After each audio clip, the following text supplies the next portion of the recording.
수험생 여러분 안녕하세요. 상크이자스입니다. 제가 이전에 읽었던 공부법 관련된 책에서 여기 보면은 이 책 완벽한 공부법에 있는 내용이에요. 제가 한번 읽어볼게요. 공부를 해야 하는 이유는 즐거움이 있기 때문이다. 보통 공부를 재미없어 하는 사람들의 특징은 삶에 내가 공부한 것을 잘 적용하지 못했기 때문이다. 자, 이런 문구가 있어요. 선생님들이 요거에 대해서 잘 공감이 안 되는 선생님들 계실 거예요. 아니, 우리가 공부하는 뭐 영어 과목이나 다른 과목이 어떻게 재밌냐. 시험을 준비 안 하기 때문에 그런 생각을 할 수 있지 않냐. 뭐 이렇게 생각할 수도 있는데,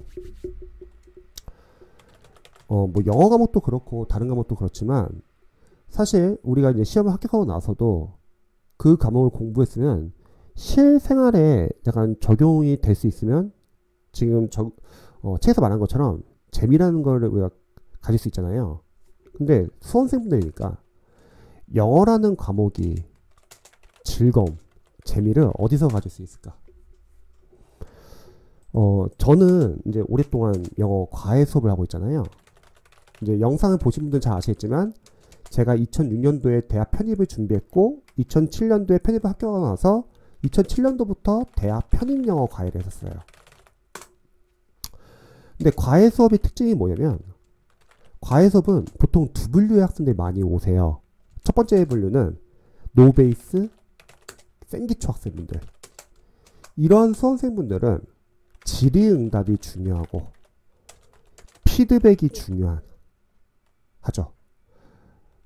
일반 강의는 좀 이해하기 어려워가지고 그래서 눈높이에 낮춰가지고 좀 쉽게 반복해서 설명을 해줘야 되고 무엇보다도 막히는 부분은 바로바로 해결을 해줘야 합니다. 그래서 저 같은 경우도 카톡으로 뭐 공부하면서 모르는 거 있으면 그냥 오래 잡지 말고 저한테 그냥 바로바로 그냥 24시간 계속 보내라고 해요.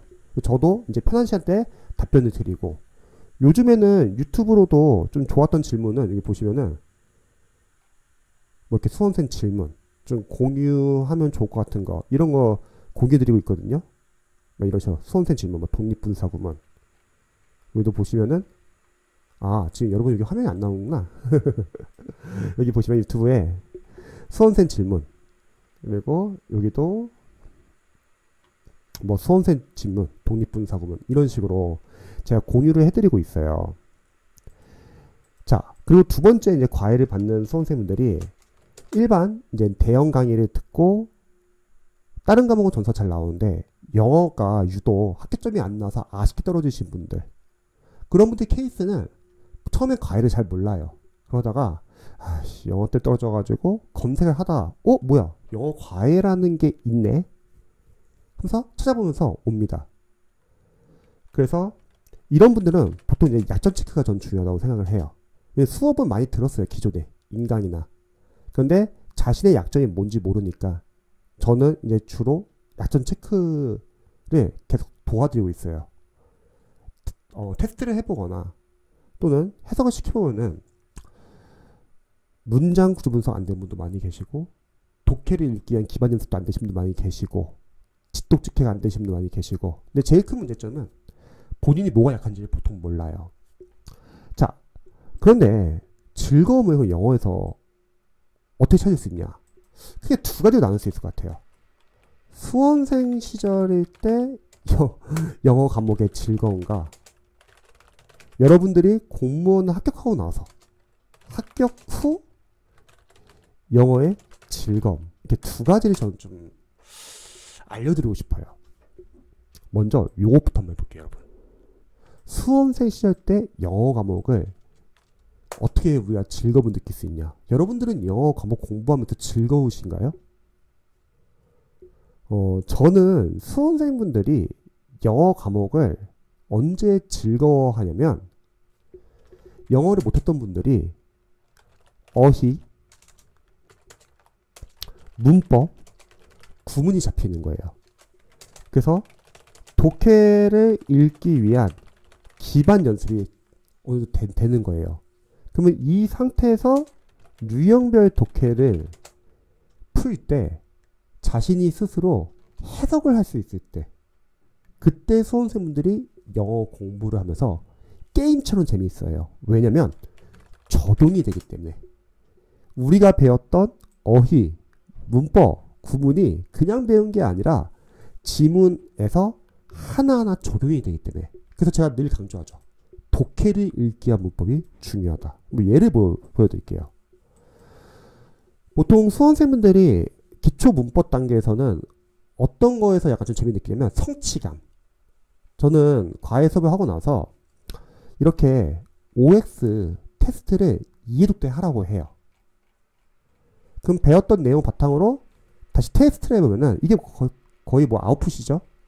그러면 내가 맞추는 것도 있지만 틀린 부분도 있다는 거예요. 그래서 내가 아직 이게 약하구나.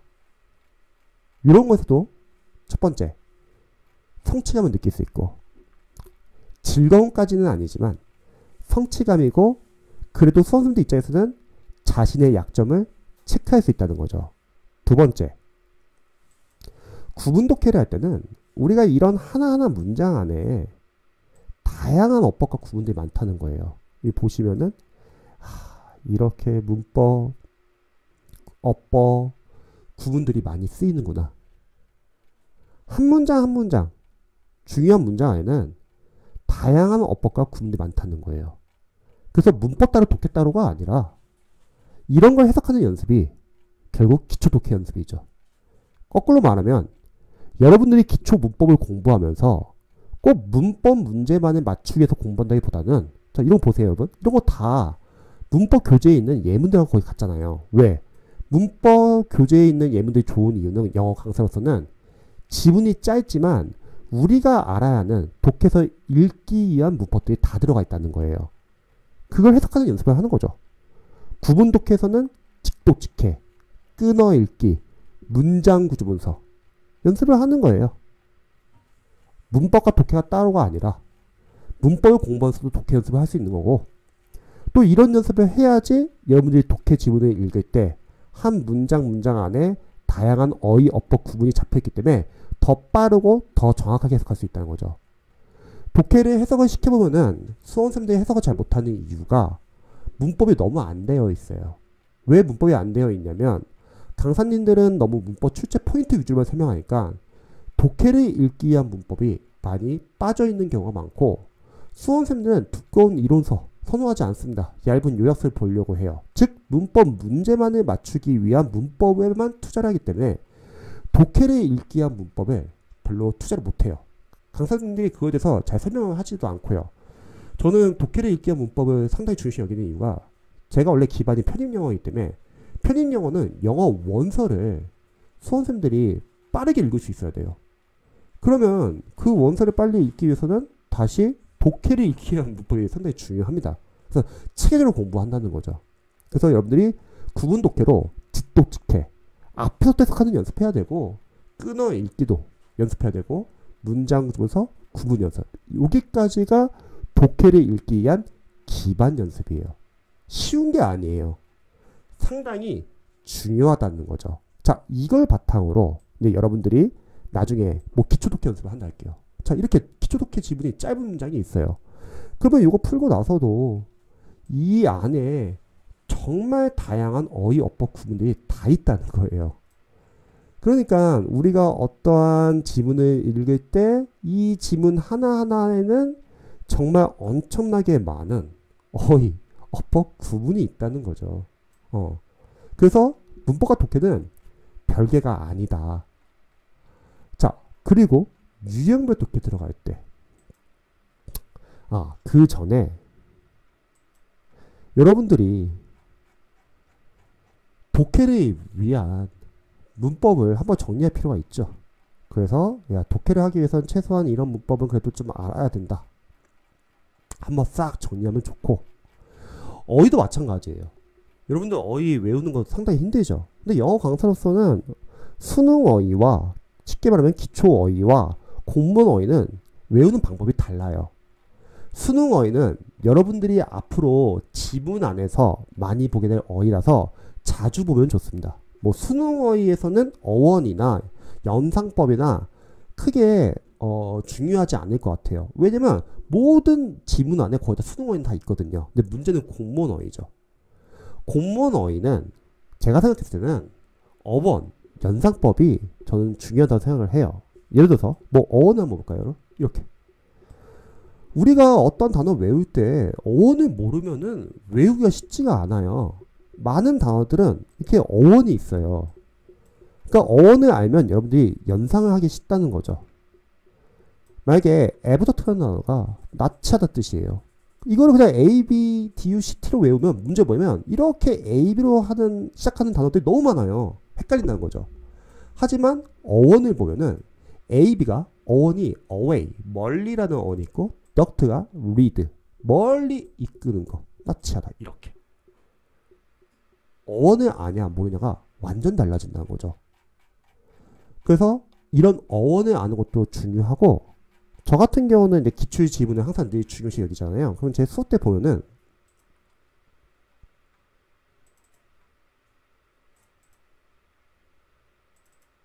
기출 서브노트를 제가 드려요.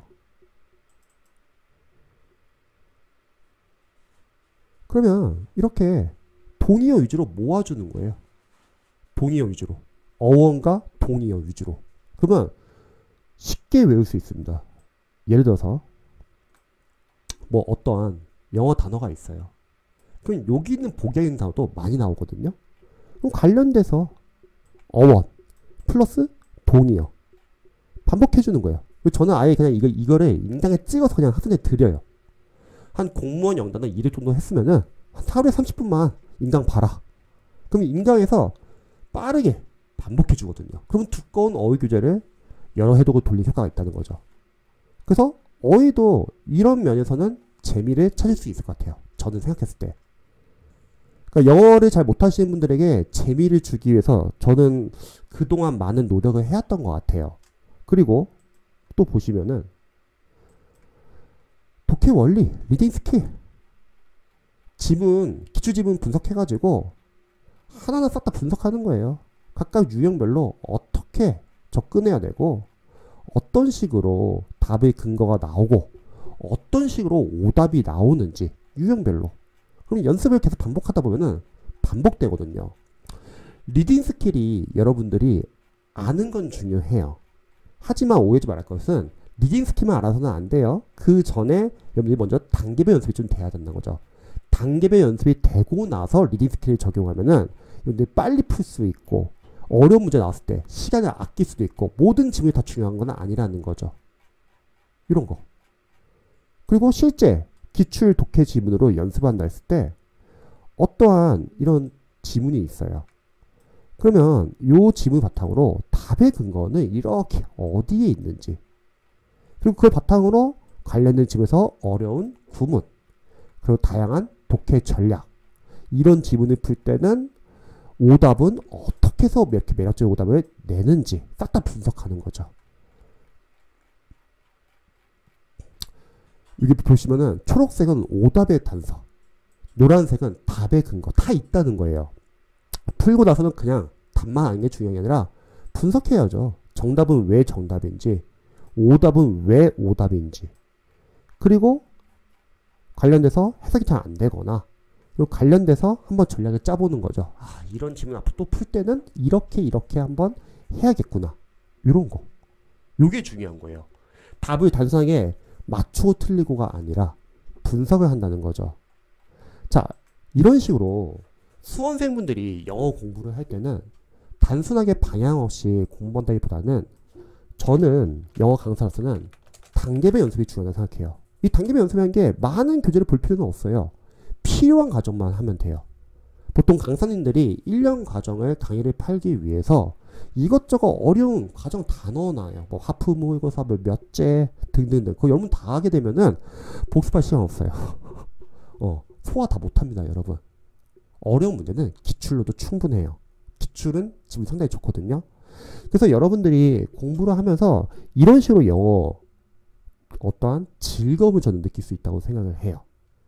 노베이스 생기초 학생분들이 영어를 재밌어 할 때가 언제다? 바로 자신이 공부했던 어휘, 어법, 구문을 바탕으로 독해 문장을 스스로 읽을 수 있을 때. 그래서 자신이 독해, 교재를 한 권 끝냈을 때 그때 성취는 장난이 아니거든요. 두 번째, 합격 후에 영어의 즐거움을 어떻게 느낄 수 있냐. 이거 참 어렵죠. 보통 현직에서 일하실 때 영어를 쓸 일이 거의 없잖아요. 뭐 원어민들이 그렇다 많이 오는 것도 아니고. 저는 굳이 찾자고 하면은 이제 제 아내도 공무원이고 저도 이제 아내랑 이전에 막 해외여행 갈 때 회화에서 약간 찾으시면 좋을 것 같아요. 회화. 저는 이제 어학연수를 2002년도 월드컵 때 처음 다녔었거든요. 그때 호주 처음 갔었는데 회화랑 지금 우리가 공부하는 영어랑 무슨 상관이 있냐. 여러분들 회화 잘하려면요. 통문장으로 암기하면 좋아요. 대표적인 회화 문장 있잖아요. 나중에 기회 되면은 제가 영어 이제 합격하고 나서 공무원 되시는 분들을 위한 좀 회화 관련된 좀 조언을 좀 드리고 싶은데 대표적인 회화 문장들을 여러분들 통문장을 있는 거예요. 통문장을 암기를 하는 거죠. 그리고 여기서 여러분들이 배웠던 어휘, 어법, 구문을 적용시키면 되세요. 필요한 단어를 바꿔주는 거죠. 거기서는 이제 어휘가 들어갈 거고 문장 안에는 어법과 구문이 똑같이 있잖아요. 그런데 반복이 중요해요.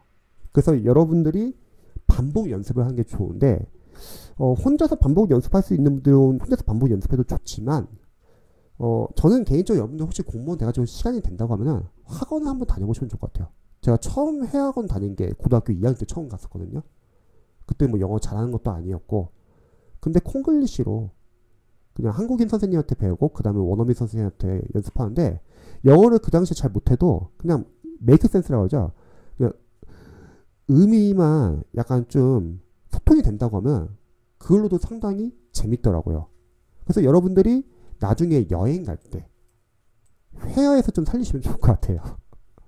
회화에서. 그래서 쉬운 대표적인 회화 문장들을 여러분들이 통으로 암기를 하고 그럼 반복을 해줘야 돼요. 반복을 해줘야 돼. 그러면 여러분들이 배웠던 어휘 어법 구문을 여기서 다시 한번 활용해 보는 거예요. 그러면은 회화가 좀 빠르게 늡니다.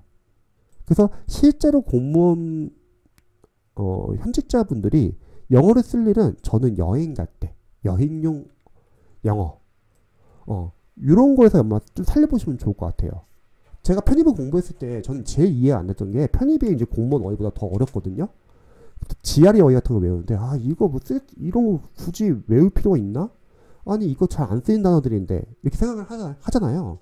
근데 막상 편입하고 나서 대학교에서 이제 원서로 막 전공을 공부하거나 이제 막 타인지나 막 이코노믹스 그런 막 시사 관련된 뭐 잡지나 아니면 뭐 코리아 헤럴드 등등 보잖아요. 많이 씁니다. 그리고 영어라는 게 여러분들이 잘 생각해야 될 게 물론 시험에서는 좀 너무 어렵다고 생각할 수 있잖아요. 근데 여러분들이 나중에 추후에 살아가면서 이제 우리 세대는 제2 외국어도 많이 하는 세대일 거고 그리고 영어를 많이 활용하는 세대가 될 것 같아요. 뭐 외국에 있는 어떠한 뭐 한문적인 자료를 찾아보거나 외국에 있는 어떤 기사를 읽을 때 물론 번역기도 있지만 아직 번역기가 이렇게 깔끔한 편은 아니잖아요. 그럼 여러분들이 알고 있는 어휘 어법 구문을 알면서 그러한 어떠한 뭐 이렇게 인터넷 기사나 영어로 된 기사나 아니면 뭐 해외 나갔을 때 뭔가를 어떠한 문서를 읽을 때 도움은 된다고 생각을 합니다. 그래서 너무 영어가 동떨어졌다 이렇게 생각할 필요는 없을 것 같아요. 그래서 합격 후에는 여러분들이 영어는 이렇게 적용할 수도 있다.